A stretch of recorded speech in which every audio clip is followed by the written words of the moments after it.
মুসলিম জাতির জন্য কারোর পীরের নিকট বায়াত গ্রহণ বাধ্যতা কিনা? অনেক হুজুর ব্যক্তি বলে থাকেন পীরের নিকট বায়াত গ্রহণ না করলে নাকি ইবাদত বন্দেগী আল্লাহর নিকট কবুল হবে না। যদি কেউ, এটা ভালো প্রশ্ন, আমি আপনাদের বলেছি আমরা কোন ওয়াজ করব যেটা আমাদের, আমি তো সেটাই করব। ডায়াগনস্টিক সেন্টারের এজেন্টরা এসে কি বলবে?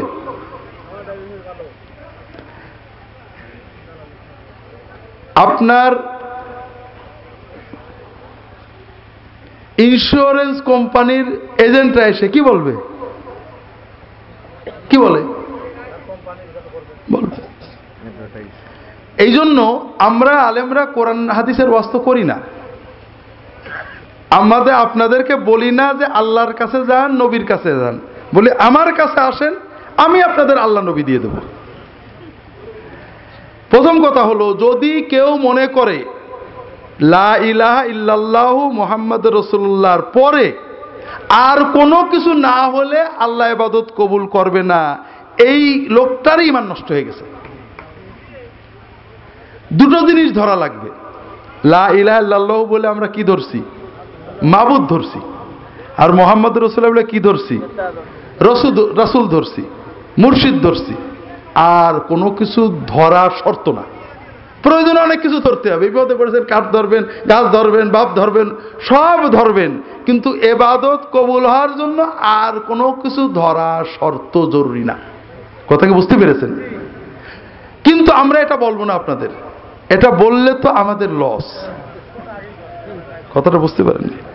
দ্বিতীয় কথা হলো, পীরের হাতে বায়াত হওয়া এটা মূলতই কোনো দিন না। আব্দুল কাদের জিলানী কারোর কাছে বায়াত হননি, তিনি কাউকে বায়াত করেননি। মঈনুদ্দিন চিশতি কারোর হাতে বায়াত হননি, তিনি কাউকে বায়াত করেননি। পীরের কাছে বায়াত হওয়াটাই কোনোদিন ছিল না। বায়াত হলো রাষ্ট্রীয় ইবাদত, রাষ্ট্রপ্রধানের আনুগত্য স্বীকার করে নেওয়ার নাম বায়াত। আমাদের রাষ্ট্রপ্রধান কে? শেখ হাসিনা? হ্যাঁ, না, রাষ্ট্রপ্রধান শেখ হাসিনা না, সরকার প্রধান শেখ হাসিনা। রাষ্ট্রপ্রধান কে? আব্দুল হামিদ। আমরা তার আনুগত্য মেনে নিছি। তিনি যেদিন শপথ করে প্রেসিডেন্ট হয়েছেন আমরা বলছি হ্যাঁ প্রেসিডেন্ট। এই বায়াতটা হলো ফরজ। কোন মুসলমান রাষ্ট্রীয় আনুগত্যের বাইরে থাকবে না। আর কেউ, ভালো করে শোনেন, খোলাফায়ে রাশেদিনের সময় থেকে 1000 বছর পর্যন্ত কোন মানুষ খলিফা ছাড়া, রাষ্ট্রপ্রধান মালিক ছাড়া কেউ যদি বায়াত করেছে তাকে কতল করা হতো। হাদিসে আসছে যে কোন রাষ্ট্রপ্রধান থাকা অবস্থায় কেউ বায়াত করলে কতল করে দেবে। এই জন্য পীর ধরতে হয় না, পীরের বায়াত করতে হয় না, পীরের সহবতে যেতে হয়। কথা বোঝেননি? পীর শব্দও কোরআন হাদিসে নেই, পীরের যে আরবি শায়েখ কোরআন হাদিসে নেই। কোরআন হাদিসে আছে কুনু মা সাদিকিন। কোরআনের কথা কি? পীর সাহেব এটাই দলিল দেয়। আল্লাহ বলেছেন পীর সাহেবের কুনু মা সাদিকিন মানে কি? পীরের মুরিদ হও।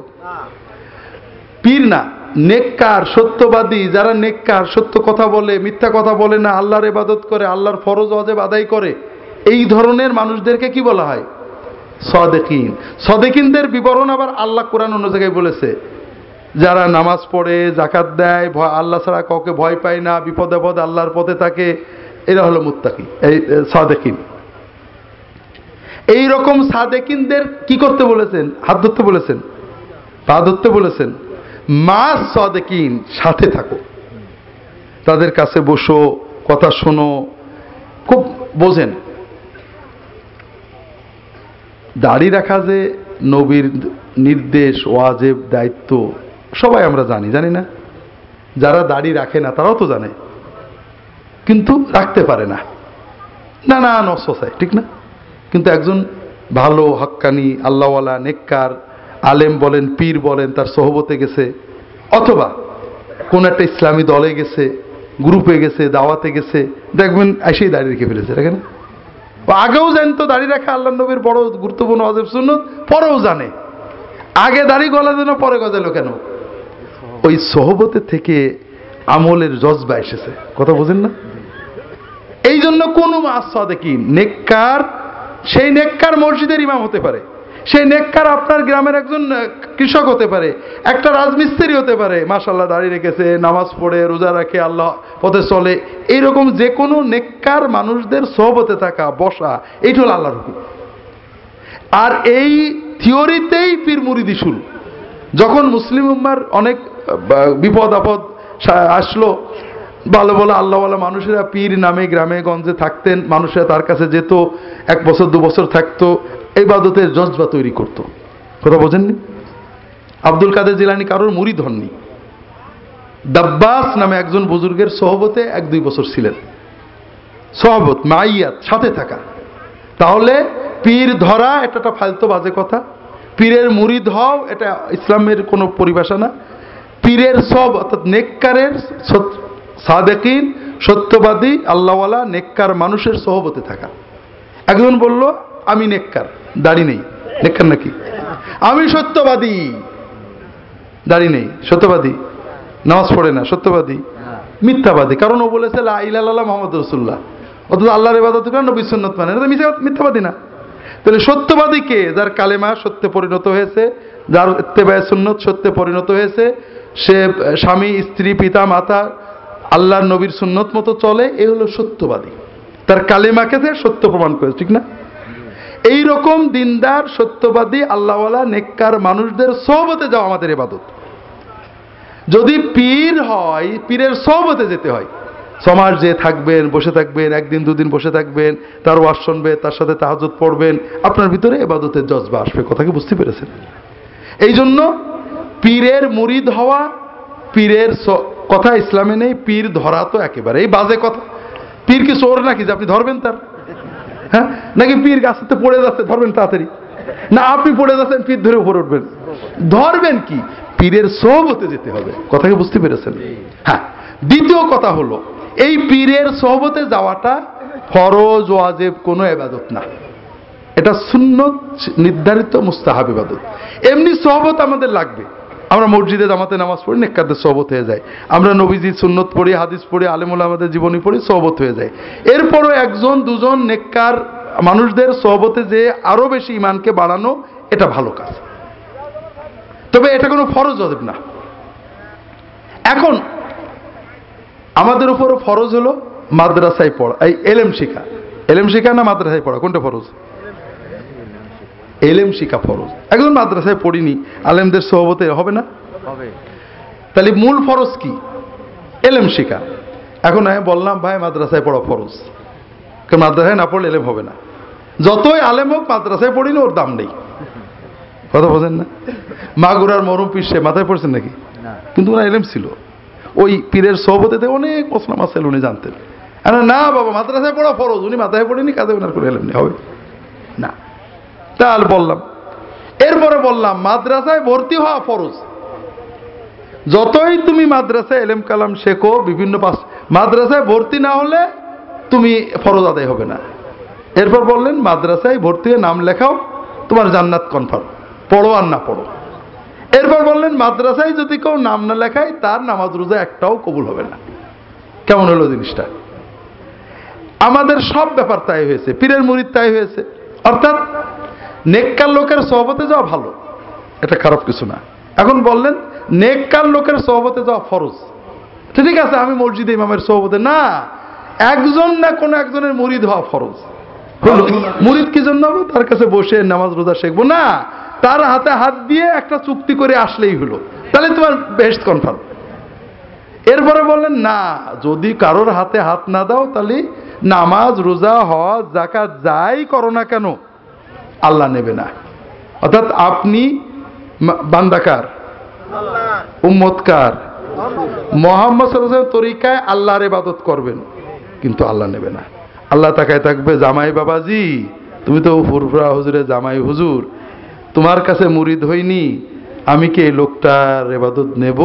আমি না বললে আর নেবে না। এটাই তো কথা।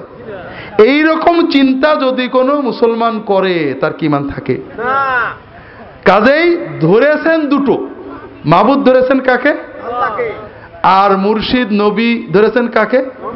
ব্যাস। জান্নাতে যাওয়ার জন্য, আমল কবুল হওয়ার জন্য আর কিছু লাগবে না। যেগুলো লাগবে এটা মাবুদ চেনার জন্য, নবীর উম্মত হওয়ার জন্য সহায়ক, উস্তাদ শিখাবে, আমল শিখাবে, এলেম শিখাবে, ব্যাস। কথা বুঝতে পারেননি? আল্লাহ তাআলা আমাদের হেফাজত করুন, আমিন। এই পীর মুরিদির নামে ভালো পীর আছেন, থাকতে পারেন, আলহামদুলিল্লাহ। শিরিক, কুফুর, এলহাদ, জিনা, ব্যভিচার এমন করে ছড়িয়েছে সমাজে, আপনি কল্পনা করতে পারবেন না। নারী পুরুষ নির্বিশেষে পীরের কাছে যাচ্ছে। লা হাওলা ওয়ালা কুওয়াতা ইল্লা বিল্লাহ। পর্দা নেই, পর্দা ফরজ, পর্দা নেই, পীর সাহেবের মুরিদ হয়ে যাচ্ছে, জান্নাত নিয়ে যায় পীর সাহেব। যেখানে মুহাম্মদ রাসূলুল্লাহ সাল্লাল্লাহু আলাইহি ওয়াসাল্লাম বলছেন তার মেয়েকে যে তুমি আমল না করে তোমার জান্নাতে নেওয়ার ক্ষমতা আমার নেই, আর পর্দা নেই, নামাজ নেই, মুরিদ হতে হবে। এই জন্য বলেছি ভাই, আমাদের স্বার্থ আমরা বলবো। এখন আপনি আপনার স্বার্থ দেখবেন না আমার স্বার্থ দেখবেন? আপনার স্বার্থ দেখতে হলে কোরআন পড়তে হবে, নিজে পড়বেন, কলবে নূর আসবে, কোরআনের অর্থ পড়বেন, হাদিস পড়বেন, আর কারোর কথা যাচাই না করে নেবেন না। যাচাই, আপনি অমি মানুষ, ঠিক আছে, নো প্রবলেম। পাঁচজন, আপনি যদি বেগুন 5 জায়গায় শুনতে পারেন, উকিল ধরার আগে 5 জন দেখতে পারেন যে কোন উকিলটা ভালো, আর আপনার ইমান নেওয়ার ক্ষেত্রে দেখবেন না। কাজে আপনি উমি হতে পারেন, কোনো সমস্যা নেই। 5 জন আলেমকে শুনবেন, শুনে মেলে যেটা বুঝবেন সেইটার ভিতরে থাকে। খুব ভালো করে বুঝুন, আপনি দুটো জিনিস, কোরআন যে আল্লাহর কিতাব, ব্যাপারে কারো ইখতিলাফ আছে? পীর সাহেব ভালো না মন্দ ইখতিলাফ আছে, ওই পীর ভালো না মন্দ ইখতিলাফ আছে। আল্লাহর নবীর সুন্নত যে সঠিক, এটা নিয়ে ইখতিলাফ আছে কিনা? তো যেটা নিয়ে ইখতিলাফ আছে সেখানে যাওয়ার দরকার কি? সব আলেমের মহব্বত করবেন, সব পীরের মহব্বত করেন, দোয়া করেন, আল্লাহ সব পীর বুজুর্গ আলেম ওলামা জান্নাত দিয়ে দাও। কিন্তু নিজের জন্য যেখানে ইখতিলাফ সেখানে যাবেন না। কথা কি বুঝতে পেরেছেন? আল্লাহর নবীর সুন্নতের ভিতরে থাকার চেষ্টা করবেন। কোনো আলেম ওলামার ভক্তি করলে দোষ নেই, কোনো আলেমের বিরুদ্ধে কিছু বলবেন না, তবে নিজের আমলের জন্য যাচাই ছাড়া কিছু গ্রহণ করবেন না। দোকান যাচাই করবেন, আর কি যাচাই করবেন? হ্যাঁ, মালও যাচাই করবেন। আল্লাহ তাআলা আমাদের হেফাজত করুন, আমিন। ওমা তৌফিক ইল্লা বিল্লাহ। সুবহানাকা আল্লাহুম্মা বিহামদিকা আশহাদু আল্লা ইলাহা ইল্লা আনতা আস্তাগফিরুকা ওয়া আতুবু ইলাইক। আল্লাহুম্মা সাল্লি আলা মুহাম্মাদ ওয়া আলিহি ওয়াসাল্লাম।